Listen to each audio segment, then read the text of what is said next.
কাছে যখন গেলাম তখন দেখলাম ওর মাথার কাছে একটা লোক বিশাল বড় পাথর নিয়ে দাঁড়িয়ে আছে। এত বিশাল বড় পাথর যে ওই পাথরটা উঁচু করে ওই লোকটার মাথার উপরে মারা হচ্ছে। যখন মারার সঙ্গে সঙ্গে তার মাথাটা চূর্ণ বিচূর্ণ হয়ে যায়, আর পাথরটা অনেক দূরে ছিটকে চলে যায়।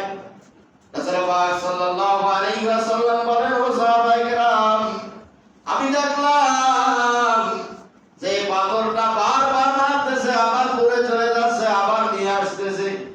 এই মারা এবং নিয়ে আসার মাঝখানে ততটুক সময় তার মাথাটা আবার ঠিক মতো জায়গা মতো ঠিক হয়ে যাইতেছে। ও সাহাবায়ে কেরাম, আমি ওই দুইজনকে জিজ্ঞাসা করলাম যে এই ব্যাপার কেন, এর সাথে এরকম করা হয় কেন? ওই দুইজন আমাকে আবার ইশারা করলেন সামনে চলেন। আমি সামনের দিকে গেলাম। সামনের দিকে গিয়ে দেখতেছি যে এত বিশাল বড়, এই যে আমাদের দেশে হোটেলে দেখবেন বিশাল বড় চুলা আছে, এই চুলার ভিতরে রুটি শাকি আছে না নাই? ভিতরে অনেক বড়, কিন্তু মুখটা ছোট। রাসূল পাক সাল্লাল্লাহু আলাইহি ওয়াসাল্লাম বলেন, এমন একটা গর্ত আমি দেখতে পেলাম। এই গর্তের ভিতরে দেখলাম অনেক নারী এবং পুরুষ, তাদেরকে আগুন দিয়ে জ্বালানো হইতেছে। কি দিয়ে জ্বালানো হয়? আগুন দিয়ে জ্বালানো হচ্ছে। আল্লাহ পাক রব্বুল আলামিন কোরআনের মধ্যে বলেছেন, ওয়াকুদুহান নাস ওয়াল হিজারা, জাহান্নামের যে আগুন জ্বালানো হবে, এই আগুনের লাকড়ি হবে মানুষ আর পাথর। ওই জায়গায় গিয়ে আমি দেখলাম মানুষগুলো এইভাবে পাবে, চাউল যেমন ফ্যানের সঙ্গে উঠলে উপরের দিকে উঠে যায়, আবার নিচে চলে যায়। ও সাহাবায়ে কেরাম, আমি দেখলাম ওই মানুষগুলো যখন আগুনটা প্রকম্পিত হচ্ছে তখন উপরের দিকে চলে আসতেছে, মনে হচ্ছে এখনই বের হয়ে যাবে, কিন্তু বের হয় না, আবার নিচের দিকে চলে যায়। আমি জিজ্ঞাসা করলাম এদের সাথে এমন কেন করা হয়? তারা আমাকে বললো, আপনি সামনে চলুন। যা জিজ্ঞাসা করতেছি বলতেছে কি, সামনে চলুন। রাসূল পাক সাল্লাল্লাহু আলাইহি ওয়াসাল্লাম বলেন যে আমরা আরেকটু সামনের দিকে অগ্রসর হই। সামনে অগ্রসর হওয়ার পর সামনে গিয়ে দেখলাম একটা রক্ত এবং পুজের নহর, রক্ত এবং পুজের একটা সাগর, নদী।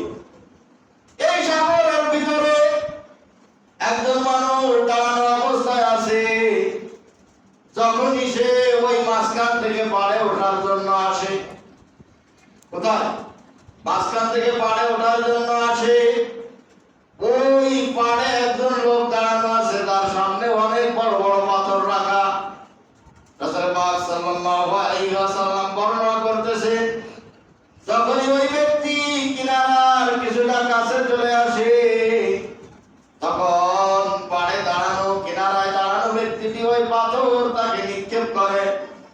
আর পাথর নিক্ষেপ করার কারণে সে ছিটকে আবার যেখানে ছিল সেখানে চলে যায়।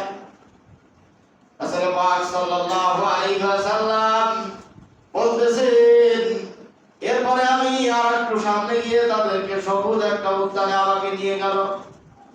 নিয়ে যাওয়ার পর আমি তাদেরকে জিজ্ঞাসা করলাম, এগুলা কি আর আপনারা কারা, আমাকে কেন এখানে নিয়ে এসেছে? রাসূল পাক সাল্লাল্লাহু আলাইহি ওয়াসাল্লাম বলেন, যখন আমি এই প্রশ্ন করলাম তখন আমার ডান পাশে যে ছিল তিনি বললেন, আমি হলাম ইব্রাহিম। আর আমার বাম পাশে যিনি ছিলেন তিনি আর কেউ নয়, তিনি হলেন হযরত মিকাঈল আলাইহিস সালাম।